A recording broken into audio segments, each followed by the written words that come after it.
Je vous le disais, donc on devrait en savoir un peu plus sur l'avancée de l'enquête du drame qui a concerné Nantes. La procureure de la République de Nantes s'exprime en direct, on l'écoute. Après la percussion, l'auteur des faits s'est automutilé en se portant plusieurs coups de couteau au thorax.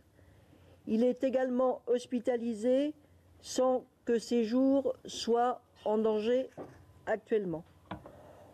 Aucun propos à connotation religieuse n'a été prononcé par l'individu.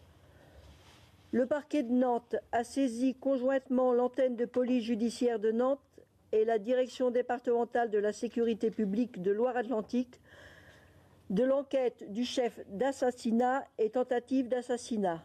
En effet, un jeune homme de 25 ans est décédé aujourd'hui.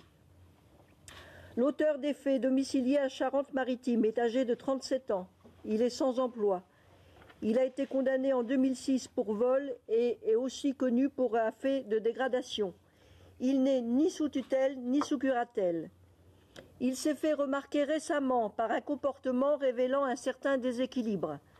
C'est ainsi qu'il a déposé plainte le 12 décembre dernier contre des membres de sa famille qui l'accusent par exemple de le dénigrer sur Internet, précisant qu'il ne pouvait fournir d'éléments permettant d'identifier ce site Internet, mais que tous les habitants de la région l'avaient consulté.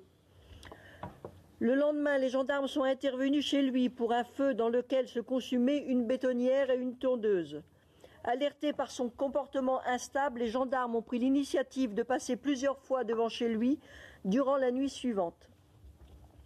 Un écrit a été retrouvé hier dans la camionnette. Les propos qui y sont tenus sont pour le moins décousus.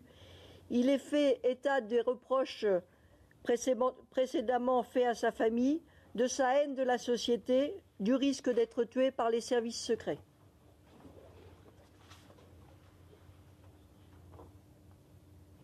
Vous pouvez donner des précisions sur l'état de santé des autres victimes. Vous confirmez donc qu'il y a un mort, oui. 25 ans, qui est mort des suites de ses blessures. Oui, tout à fait. Quel type de blessure? Traumatisme crânien. Traumatisme crânien.